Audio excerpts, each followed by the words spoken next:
Hi, I'm Mark Bittman. And thanks to Signature Kitchen Suite, I'm here in Trout Lake, Washington. With a name like Trout Lake, you might think I was here to talk about fish. But actually, I'm here to meet with a family of cheesemakers who literally stumbled on the secret to making some of America's most interesting cheeses.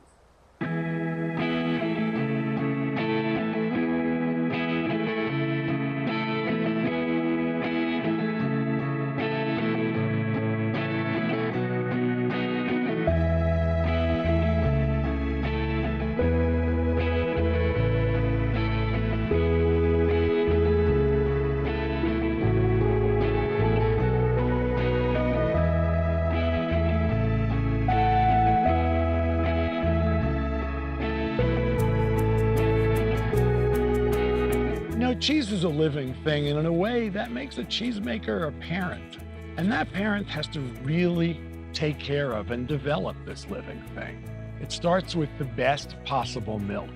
It continues with the best possible location, the correct technique, the right amount of time and aging, a brilliant palate. All of these things go into making cheese.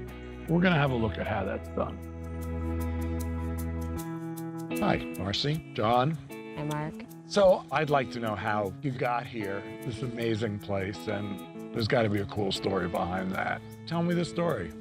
Way back when we were looking to move out of the city and be closer to nature and raise a family, immediately we thought of Trout Lake. And we thought, you know, we really just want to root here. It's really an ideal place to live and raise a family. So you got here with no jobs. Got here with no jobs, basically. It was more like, hey, let's just get here and then figure it out. So I got to know the Pearsons, the dairy farming family, and we got to be friends, and I was like, hey, I want to learn about dairying because it just fascinated me. And I like cheese and milk. I had a passion for raw milk particularly.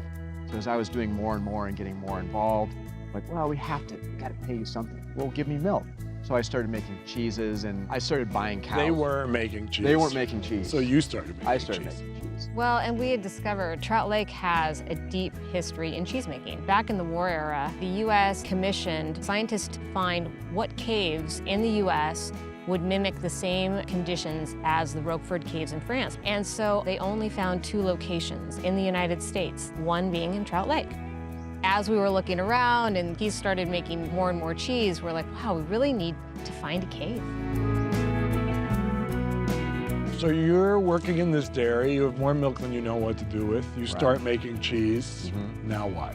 So this land used to be owned by the dairy when I was doing the internship. So I'm out in the pasture, and one of my jobs that day was watching for birthing cows. And I was on the edge of the field and I saw like some grass blowing. So I went and checked it out, and there's just a hole in the ground. First thing I did is I got a temperature and humidity probe and I lowered it down, gave it a day and pulled it out. And it was 54 degrees and 92% humidity, which is perfect. When we discovered this cave and had the rights to use it, that changed everything because we can naturally age cheese. So you find this thing, it's ideal, so you built this on top of it. So we built this on top of it, right. And it was a long process of finishing out the cave itself so that it was food safe and licensable. And so after John did a lot of work, excavating, building this cleanable, modern aging room within an ancient lava tube cave, we moved our cheese down. And literally within days, those rinds bloomed and took on a whole new life. This was literally ground up. Those that built this structure back here were actually our cheesemaking team. So, okay, here's this cave. It's your dream. What do you do? So I had a particular situation with the cave and the milk and the environment, and it was about what cheese can I coax out of that situation, not how can I make something else. It was about like, hey, let's play around with these different recipes and find out what wanted to naturally come out. Okay, so why raw milk? The milk starts out with its own biology. That's a living food. In a pasteurized product, you've killed off everything in the milk, and then you've added in exactly what you want. Maybe you have 3 organisms. A raw milk cheese can have up to like 100 different bacteria and organisms growing in it. Its complexity is the key to that.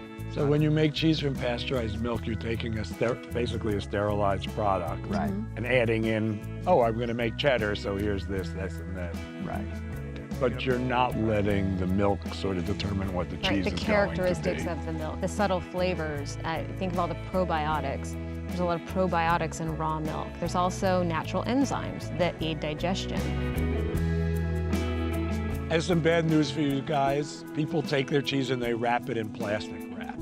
I'm sure you don't like that. No. Plastic is not ideal for cheese. It needs to maintain its moisture, but it also needs to breathe. You get cheese from the supermarket and it's wrapped in plastic. You need to get it out of that plastic. If you have wax paper, parchment paper, or even tin foil, it's better than plastic.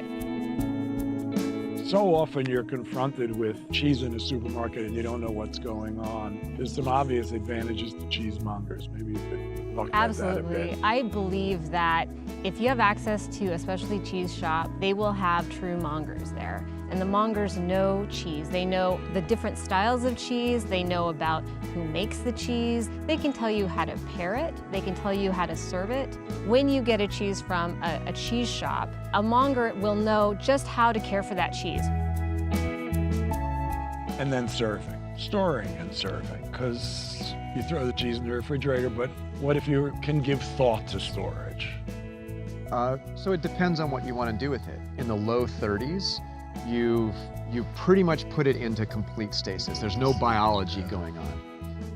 In the mid 30s, the biology can keep going. You can keep aging a cheese.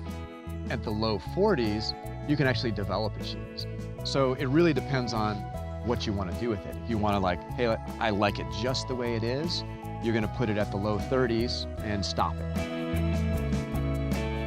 I wanted to thank you guys for having me out here because it is awesome. The cheeses are beautiful, and I'll be back. It's really great to be here. Thanks so much. Love to have Nice you. meeting you.